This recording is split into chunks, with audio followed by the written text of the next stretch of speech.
So, hi! Welcome back sa aking channel. So, ang ating pag-uusapan ngayon is yung feeling unlucky sa love. Ikaw ba minsan tinatanong mo sa sarili mo or nagtataka ka, bakit hanggang ngayon wala ka pa ring partner sa buhay? Kung bakit ngayon, pag dumarating yung Pasko, malamig yung Pasko. Di ba, may mga anas na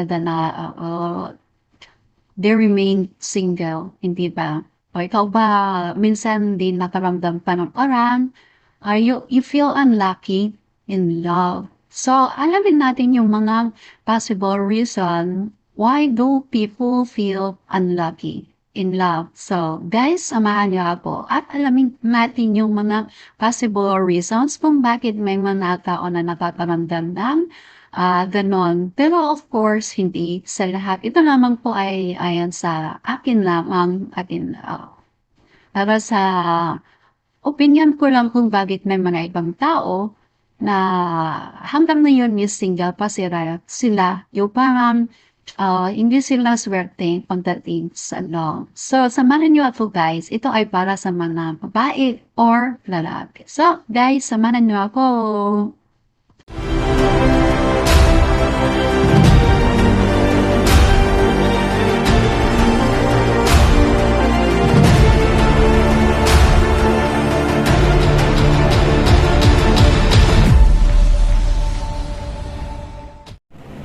Okay.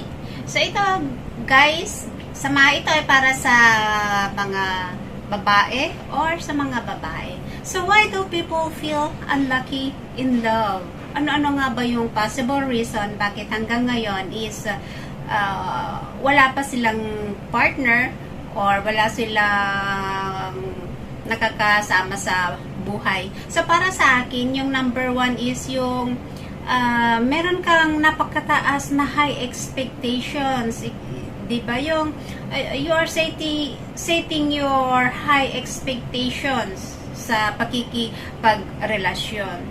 Yes, of course, lahat naman tayo. Merong katangian na hinahanap natin sa isang tao na gusto nating makakasama sa buhay.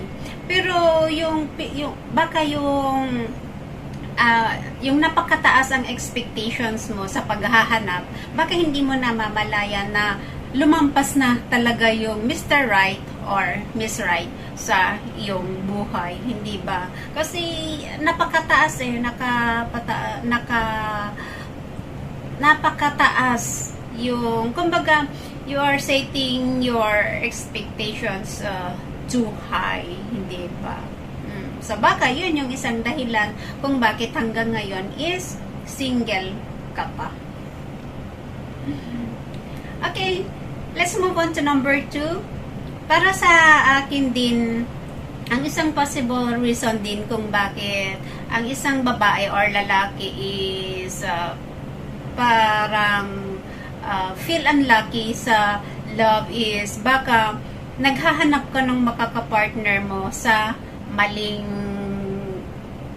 lugar or sa maling paraan. Baka you are looking in the wrong place. Let's say, ganun na lang. Yung halimbawa, ang ibig kong sabihin dito is kumbaga sabihin mo doon ka sa bar, nagbabar ka, doon ka naghahanap ng, baka iniisip mo na doon ka makakahanap ng magiging partner mo sa buhay.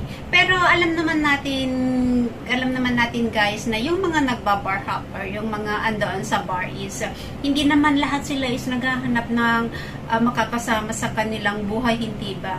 Karamihan doon is yung nagre-relax, yung mga gano'n, or gusto lang mag-enjoy ng kanilang buhay. Siguro merong mga isa-dalawa na yung nagbabar sila na nagbabaka sakali na makahanap sila ng kanilang magiging partner sa buhay. Pero hindi doon yung tamang hindi doon yung tamang lugar para maghanap ng makakasama sa buhay. At isa pa ngayon, usong-uso ngayon yung mga dating apps, hindi ba?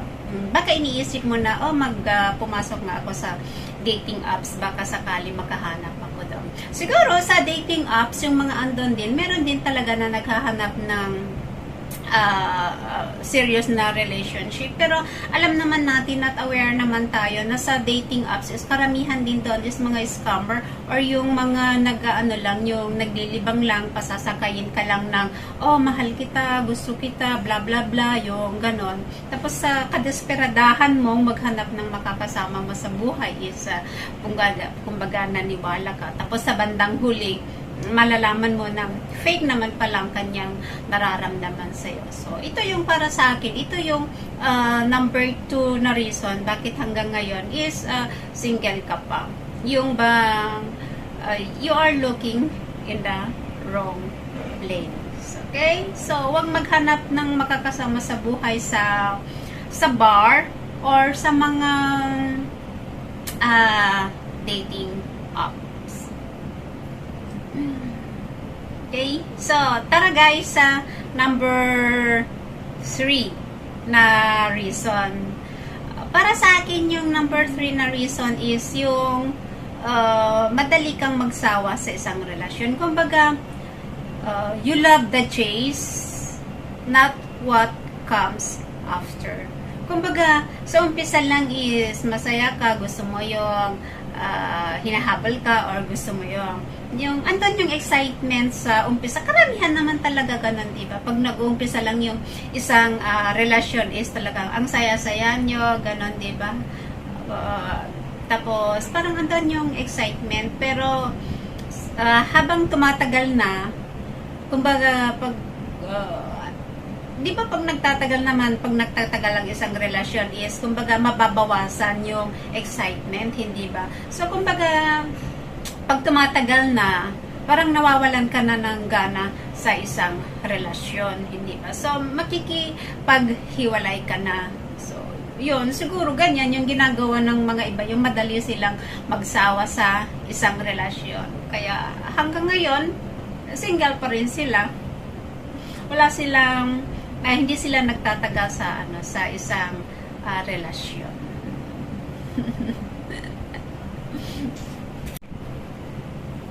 So, dito naman para sa akin sa number 4 is yung paulit-ulit mong ginagawa yung mali. Kumbaga, you are repeating the same mistakes when it comes to choosing a partner. Of course, tulad nga ng sabi ko kanina na walang naghahanap tayo ng Mr. Right sa ating buhay or Miss Right sa ating buhay. Of course, there's nothing wrong naman sa ganon yung with having a type. Kasi lahat naman tayo is meron tayong type sa isang tao. Meron talaga yung nagpapabighani na katangian ng isang tao sa atin, diba? Tsaka siguro yun yung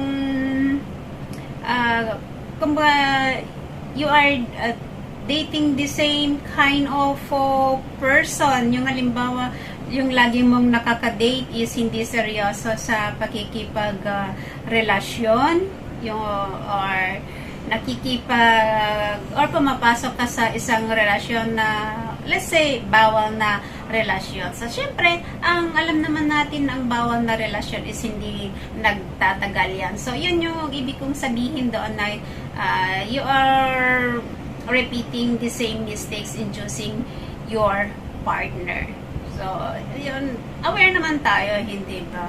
So, kung gusto mong kung gusto mong magkaroon ng talagang makakasama mo sa buhay is, iwasan mong pumasok sa isang relasyon na bawal na relasyon, hindi ba? Kasi alam naman natin na pag may sabit ang kapartner natin is, hindi talaga kayo magtatagal. Maiiwan at maiiwan ka pa rin. Babalik at babalik yung karelasyon mo doon sa kanyang pamilya. Or, ang isa pang example dito sa you are repeating the same mistakes is yung siguro yung nakaka-date mo is hindi rin seryoso sa isang relasyon. Yung bang gusto lang niya is hanggang flings lang. So, beware sa mga ganong klaseng relasyon. So, dito naman guys, sa number 5 na reasons kung bakit nakakaramdam tayo ng walang swerte sa love, or nagtatanong tayo sa ating sarili kung bakit hanggang ngayon is single pa rin tayo, is maybe you are sabotaging yourself. Ang ibig kong sabihin dito is maybe takot ka na takot ka na pumasok sa isang seryoso na relationship, or maybe you believe that you don't deserve the relationship. So instead na labanan mo yung ganyan na fear mo na magkaroon ng serious relationship, dinahandahan mo na i-end kung ano mang meron kayo ng karelasyon mo. Or maybe yung ikaw na yung umaayaw, pinuputol mo yung relasyon ninyo. Instead, sana na labanan mo ang iyong fear, hindi mo ginawa. Instead na gawin mo yon, na lumabas ka sa iyong comfort zone, is inend mo na yung relasyon ninyo. So yun, kung laging ganyan ang ginagawa mo, hanggang sa pagtanda mo is talagang hindi ka makakaroon ng isang seryosong relationship, hindi ba? So why not na kung halimbawa meron kang partner sa buhay, tapos may time na sabi mo na parang ayaw mo ng commitment, why not na lumabas ka sa iyong comfort zone, tapos mag-try ka na labanan kung ano yung fear na nararamdaman mo, or i-open mo sa iyong partner, hindi ba? Kasi lahat ng fear natin, or lahat ng ating problema sa buhay, kung i-open natin, naman, kaya nga lagi kong sinasabi sa aking previous videos is communication is the key sa isang relationship. Malay mo kung ano yung fear mo sa isang relasyon, is matutulungan ka ng iyong partner, hindi ba? So instead na i-end mo yon, i-end mo yung relasyon ninyo ng iyong partner, i-open mo sa kanya. Malay mo, baka siya yung makakatulong sa'yo para ma-overcome mo lahat ng iyong nararamdaman, hindi ba? So kung ganun yung mangyayari, di magkaroon ka ng masaya na relationship, hindi ba? So kayo guys, ano yung mga alam niyo na possible reasons bakit, why do people why do some people feel unlucky in love?